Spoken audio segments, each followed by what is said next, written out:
But now I'll hand over to Hannah to present Dunoon Goes Pop, please.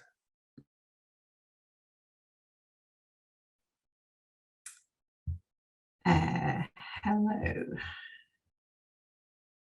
Right, so I am 1/3 of Dunoon Goes Pop, presenting on behalf today of a sort of project that's been sort of ongoing really for the last few years.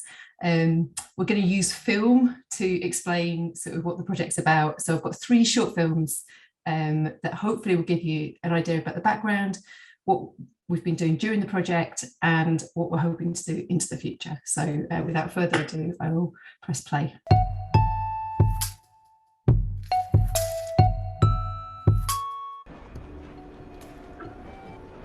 On Stirling's Aerated Waters, City Analyst Laboratory, Bath Street, Glasgow, 29th of April 1891. Chemical report on George Stirling's aerated waters. I have made a careful analysis of samples of the various kinds of aerated water manufactured by George Stirling, dispensing chemist, Dunoon, and I find that they are free from contamination with lead or tin. They are also highly charged with carbonic acid gas, and in my opinion, they are of agreeable flavour and of excellent quality. John Clark, Public Analyst for the City of Glasgow and the counties of Lanark, Renfrew and Sutherland. My name's Hannah. I am a designer and a researcher and founder of Tacit and one part of Dunoon Goes Pop. Hello, so I'm Amanda Forster. I'm an archaeologist and I work for a company called Dig Ventures, and I've been involved with Dunoon Goes Pop as one of the 3 Dunoon Goes Poppers. So Dunoon Goes Pop really came out of a project that we started in 2019 that was a collaboration between myself, Claire Hallibone of the Dunoon Cars project and the Casa House Museum. John Stirling in the Casa House Museum has an amazing collection of bottles which he dug up himself, and those bottles all carried a logo on them which was the George Stirling soft drinks factory logo. Through conversations with John and looking at sort of archive material that they had, it was really the story about a soft drinks factory that existed just off Dunoon's High Street behind a pharmacy that was set up by a man called George Stirling.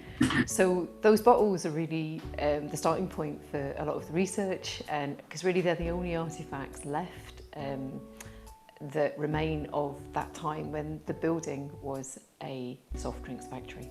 Well, I suppose one of the things that I'm really interested in is stories about places, and that's one of the things that we kind of come to as archaeologists when we're researching sites and different locations, and actually thinking more recently of the kind of Victorian past of Dunoon, looking through material culture. Hannah located the bottles and kind of stories about the pharmacist and the links with people and characters of Dunoon itself. And that gives you a really nice tangible story and narrative to tell, so that the people who visit Dunoon or the people that live in Dunoon kind of find a way in to stories about the past through experiencing flavours of pop. So we thought it was a really nice idea to kind of introduce the story of Dunoon itself through these different characters that we'd discovered through our kind of historical research into the High Street.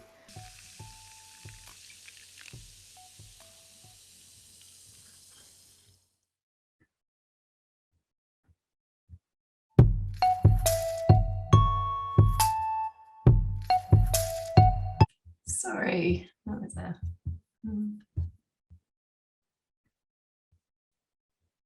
Okay, so this is video.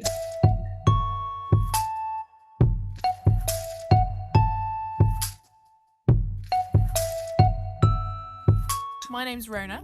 Rona, would you like you'd like to talk to us about the pear and cardamom pop. And what would you like to say about it? It was delicious, really delicious, and surprisingly elegant, I'd say, and a good grown-up pop as an alternative to booze when you've got to drive. Excellent choice. You're testing out some Dunoon Goes Pop. Yes. Which one have you got, Joe? I got the rhubarb and custard, and I've just tried it. I'm going to try it again and do an expression.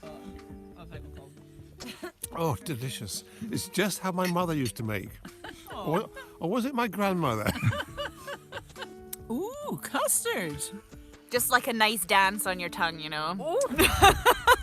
I would drink that again. And it wasn't too A sweet. dance on the tongue. Yeah, kind of like a gentle waltz, I would say. Nice to have that. This is raspberry, blueberry, and honey by, yes, indeed, raspberry blueberry by Dunoon Goes Pop. Excellent. I'll just taste this for you. Oh, hi, Grace. All of the above. The research that we've done for Dunoon Goes Pop has, I suppose, is the culmination of a few different things that we've been looking at.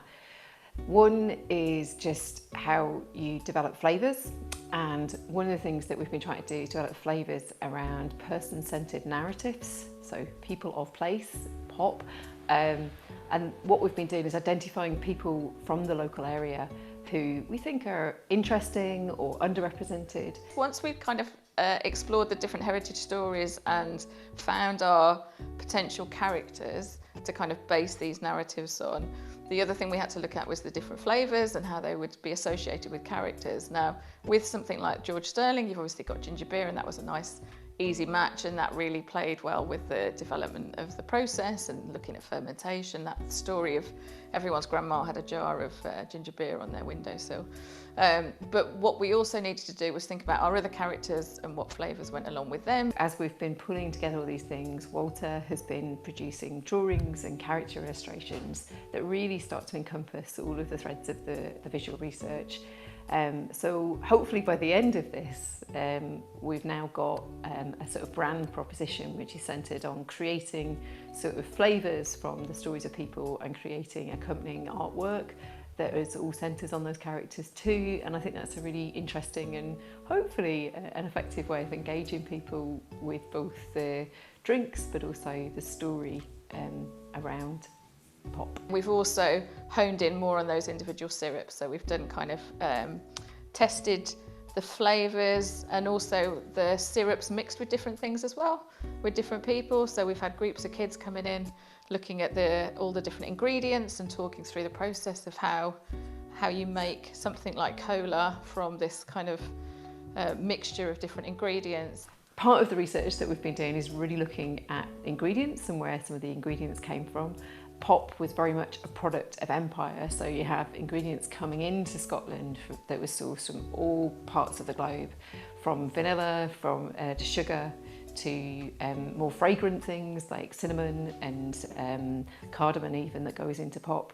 So we've been looking at where those ingredients come from, and also just now in a contemporary context, what are the environmental impacts of sourcing those ingredients today, to inform how we take the idea of an ethical and socially responsible brand forward. We've been really lucky in that we've now got a shop on a main street in Dunoon, and we've been exhibiting the work that Walter's produced in that shop, and we've got a screen display that really showcases all of the research, so people can come and see the work and start to understand a bit more about the brand proposition and the idea behind Dunoon Goes Pop.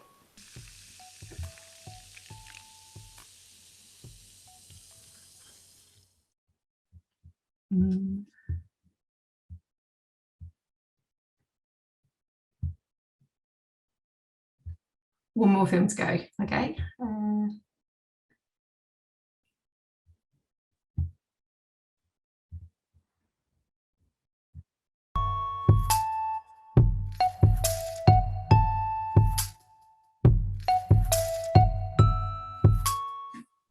We want to do something good, but history tells us that we are working with a combination of ingredients and processes that have the potential to do harm. Adding CO2 to water has negative environmental impacts. Mixing sugar and spices into fizzy water is potentially a recipe for disaster. Can pop production ever have positive impacts against the backdrop of climate change and social inequality? Through doing research as well with Zero Waste Scotland, one of the issues that we've looked at as well is the differences between providing drinks for people in a carbonated way, so in a big bottle, versus providing just the syrups for people to carbonate themselves. And because of wanting to reduce waste and transport, what we've figured out is that actually offering syrups is the better solution for us. So the idea is that we provide people with syrups to carbonate themselves, or for pubs to do that with as well eventually. What creates a kind of replicable model that means that we can still kind of create the syrups, talk about the characters, talk about the history side, but do something that if people just want to get some ginger beer, that allows them to do that as well. We've realised that there's definitely a market here for small-scale manufacturing, again, of soft drinks, and we now need to create a space to do that in safely. So one of our next goals is to really set up some sort of small-scale production facility here at the pop shop, and we'd have to have a kitchen and a dispatch area and a clean making area. One of the things that we thought we could do is look at creating workshops that actually we're making syrups with people and talking about the ingredients and the story. Where do the ingredients come from? Where would they have come from? And some of the implications of those stories as well. As you go through, there's some really interesting links and some links that can take you off and help you talk about different narratives as well. So we've got things like slavery and sugar, for instance. We've also got the carbon cycle in terms of plastic bottles and reusable bottles. Originally, all of these kind of products, soft drinks, would have been served in reusable bottles that people would have returned, and they would have been used a number of times. So we wanted to take an inspiration from that and recontextualise that for today. And what we'd love to do is to offer a bottle reuse service for syrups, and really build on that heritage as well and talk about why we're doing that. And that would mean people probably coming to the pop shop to get refills, which creates hopefully a bit of an event as well. So it's about community and bringing people together when you come and get your refills. There is so much in this. There is in it a whole heritage of ingredient sourcing, which is really, really interesting because it intersects with so many of the conversations we're having around climate change and inequalities at the moment anyway. We have a long-term ambition of creating the Scottish Museum of Pop, but yeah, one thing at a time.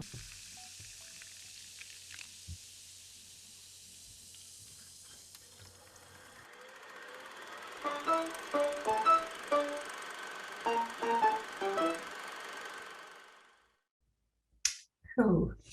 Sorry, I just cut a bit short at the end there, but yeah, I hope that gives people an overview of what Dunoon Goes Pop is about, and yeah, obviously if you've got any questions, then we're delighted to answer them.